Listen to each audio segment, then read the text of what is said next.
so a warm welcome to everybody watching, and a very warm welcome to Mark Bowman, who is a partner at Fieldfisher. And I've worked with Mark for many years, and he's also worked with many of our case managers. So thanks very much for doing the interview, Mark. So I've already mentioned that you're a partner at Fieldfisher. Could you just tell us a little bit more about your role and what it is you do there? Yes, I'm a personal injury lawyer. I specialise in catastrophic injury claims. These are predominantly road traffic accidents. The majority of those either cycling, because I have a particular interest in cycling, or motorcycle accident claims, in addition to a smaller number of accidents at work. My particular interest is amputee claims, though I also deal with brain and spinal injury cases as well. Great, thanks, Mark. And just given the current climate and how we're all working, how has your work been going under lockdown? Other than ridiculously slow Wi-Fi at home in Sevenoaks, it's generally been going okay. At first, I think we were all panicking a little bit, thinking, how are we going to cope with this? One, in terms of the technology, two, in terms of not having the same level of social interaction, which we all enjoy and is one of the reasons why we go into the office to see our colleagues. But actually, as the weeks have gone on, for a profession that I think is notorious for not adapting particularly well, I think we've actually done okay. But saving a 45-minute commute each way is a bonus as well, if I'm being honest. It means that I can start work even earlier in the mornings, which is how I've always done it. I like just getting up and cracking on. I find I'm most productive first thing. And it means that I can finish work at a reasonable time in the evening, which means I get to see my soon-to-be 2-year-old boy and can bathe him and put him to bed. So it's been all right, actually. Great. So what was it that motivated you in the first place to work in the field of personal injury law? I would love to say that I had a motivation for it, but I would be lying. At law school, I was absolutely convinced I was going to be a corporate lawyer, and my first seat as a trainee was in corporate, and I hated it. It just didn't motivate me in the slightest. I was told at the end of my 6 months that I was going to be moving into personal injury, having never studied it previously.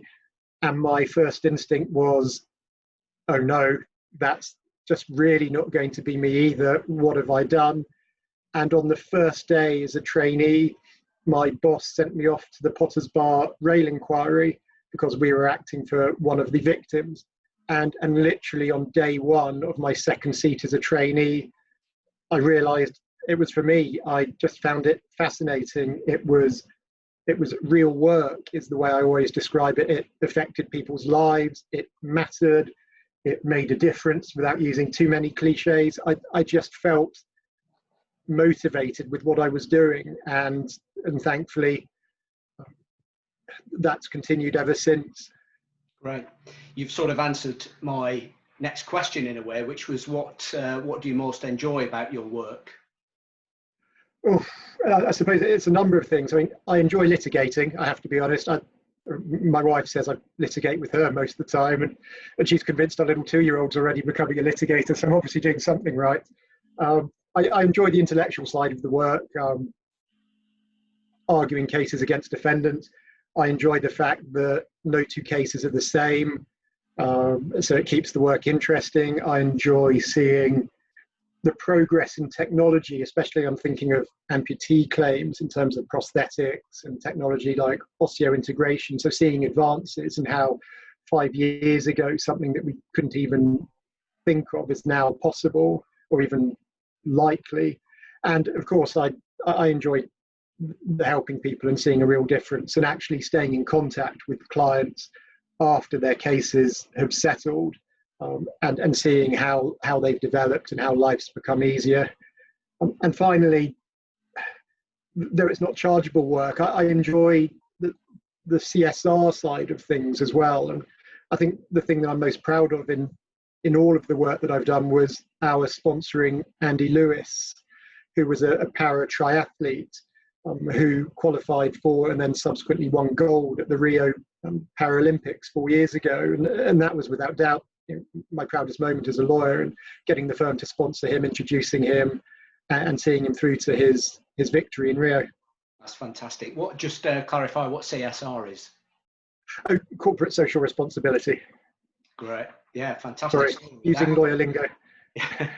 Slightly different tack, obviously me being a case manager and you working with them. What do you think are some of the most essential skills or attributes of a good case manager, particularly those working on very complex and catastrophic injury cases? Good question. Attention to detail. These cases tend to be complex. The client will frequently have a multitude of injuries, and it's really easy to focus on the big one. They've lost a leg, or that they've got a really bad brain injury, but actually there may be smaller injuries that from the legal perspective aren't necessarily so important. They don't add as much value to the claim, but from a personal perspective can be just as debilitating and just as frustrating for the client. So it's really important that a case manager gets to grips with that early on and sort of sees the bigger picture and is able to help not just with the main injury, but anything else that requires assistance. A good case manager is only ever as good as their contacts. So the service providers that they know and use and have relationships with, I think that's really important. I also think it's important so good case managers understand their dual role. So I sort of describe it as life and litigation. So life in terms of looking after the client, and hopefully that relationship goes on well beyond the end of the litigation, but also the litigation itself whilst the case is running. Because I think sometimes case managers can find they're sort of stuck between a rock and a hard place, but the good case managers, I think, can understand that and are able to see a path through it. Right. Yeah, thanks, Mark. Again, changing tack. Now, I know that you have done triathlons before, and I also know that you got into doing the Ironman events. I don't know, when did you start doing those? I started in 2012, so 8 years ago now. Okay, and for those that don't know, just say quickly what's entailed in an Ironman event. An Ironman event is, I'll use kilometers as opposed to miles. So it's a 3.8 kilometer swim. That's normally open water, so normally in an ocean somewhere. It's then a 180 kilometer bike ride, followed by a 42 kilometer or marathon length run.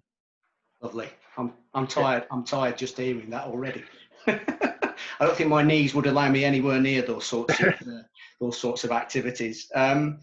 So I was wondering how this, or whether it did tie into your work in any way, and whether doing those sorts of events, particularly because I imagine that there are lots of barriers and lots of things that you come up against both psychologically and physically that you have to work through in order to finish even, let alone get your best time. Do you find that doing those events has helped with your work in any way?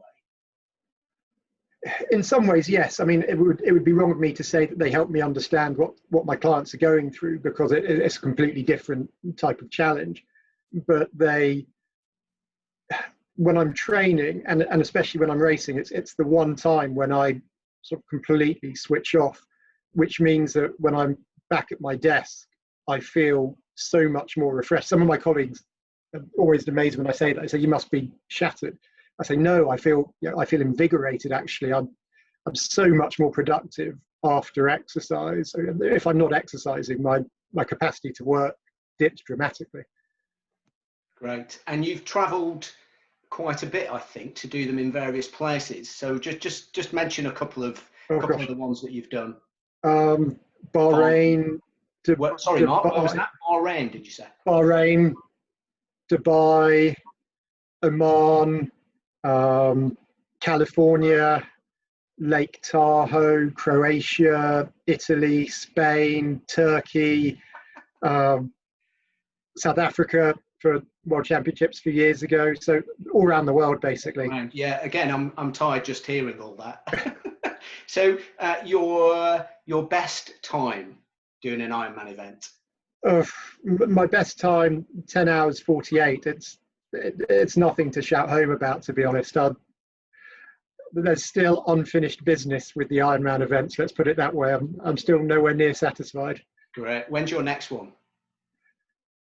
Good question.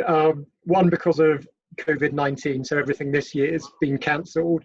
Though literally just last night, I saw that half Ironman, which is literally half the distance of everything and is a bit more manageable in terms of a work-life balance and also a family life balance.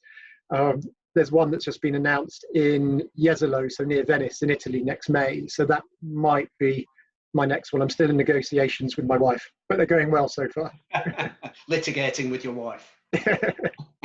That's brilliant, Mark. Thanks very much. I won't keep you any longer, but it's been great and really interesting. So thanks very much for joining me. Thanks, John. Pleasure.